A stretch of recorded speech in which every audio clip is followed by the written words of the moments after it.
to deal with a plan you do not agree with, what do? You can talk to the person who came up with this plan. You can talk to other people who know about this plan, have been informed, but know why one person is saying it and why you don't agree. And you can come up with a plan which actually shows why you should be right or why you are right and the other one might be wrong. So in my case, I have been dealing with a surgeon and he wants to cut away part of my meniscus, and he doesn't want to stitch up or replace one of the ligaments from the knee.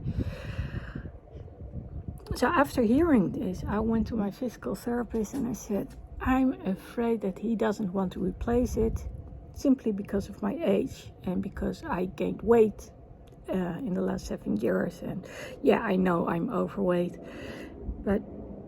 and also my left leg is not as strong as my right leg is. And you know, back in the days, I actually could push away like 300 kilos with both my legs. So it's not like I never had any strength or whatsoever. So after talking to the physical therapist, we concluded that we are going to postpone the surgery, and I might actually ask for a physical follow-up exam instead of one over the phone. And we are going to write an email supporting all of this, where I will be explaining, and the physical therapist will actually say the same, or they will support this, that I used to be very active. And I had, I think my muscles were quite strong. They were actually, I was a lot stronger than most people are, especially women. I mean, men, that's a whole different story. But when it came to women, I was asked to help carry the washing machine, all that kind of stuff. And one of the reasons I was that strong and that muscular was because my ligaments otherwise can't do the job. So my muscles need to support the ligaments in order for me to remain in balance. So the cool thing is we are going to remain working out and see if we can take it to the next level. So one of my physical therapists is actually also a trainer. She teaches spinning lessons, and I really love spinning lessons. And she also teaches boxing, and she also gets boxing training, and I'll likely join the person who is giving the training, and then she's there to support me. So that would be really cool, because it's one of those things that really uses all of the muscles, and the good thing is she can also fix me again after the boxing, so that's cool.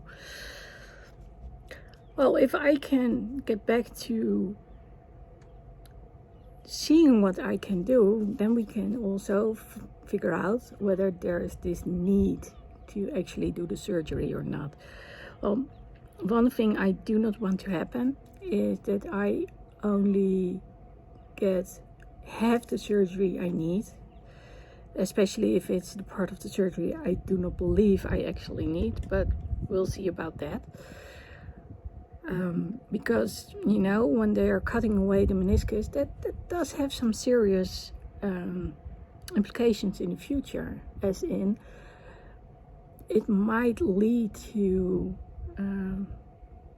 deterioration, because the upper leg has less surface to use, so chances are it will deteriorate a lot quicker, which would mean that I would need an artificial knee somewhere in the future. And if I can stay clear from an artificial knee, I certainly will, because they need replacing too.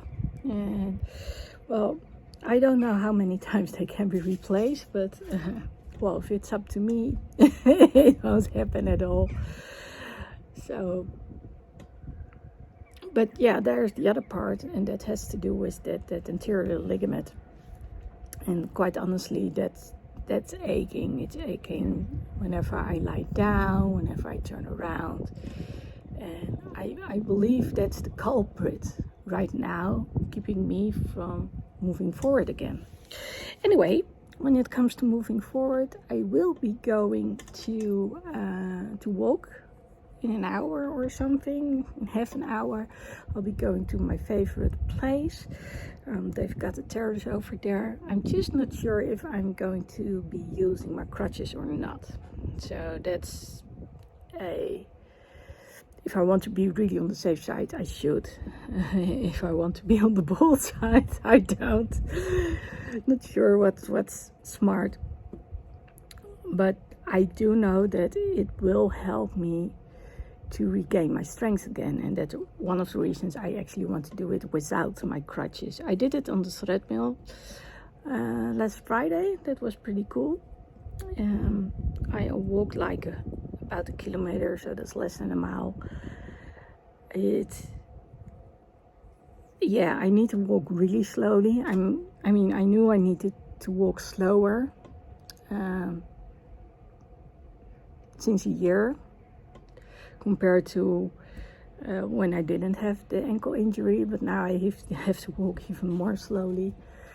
But you know, it's nice weather, the sun is shining, and if I can sit on the terrace and enjoy myself, I mean, wow, that's well worth it, I'd say.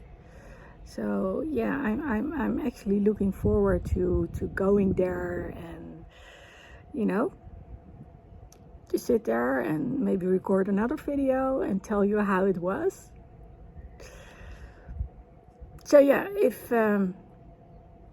I just recapture all this, make sure you know what you're talking about and get the support. And well, that's why we are going to do both the boxing and also the spinning, to see if I can actually do it, or if I'm held back because of that anterior ligament. I don't know, we'll see. I know what my gut is telling me. My gut is telling me I need that surgery, and I want it to be in one part. And although I would really love to watch the operation, the surgery, I don't think it's going to be a very good plan to keep me awake during surgery, because when I'm awake, even when I'm partially sedated, I can still move my legs. That's a bit of a problem when they need to do surgery, because they can't have that. So, well, we'll see what's going to happen. For now, I need to write this email explaining basically what I just explained in here in the video. Yeah, apart from that, all there is to do is to remain being active. And honestly, you know, when you get that taste of freedom, there's no way of going back. I don't want to go back to where it was before. I just want to move forward, you know, go on.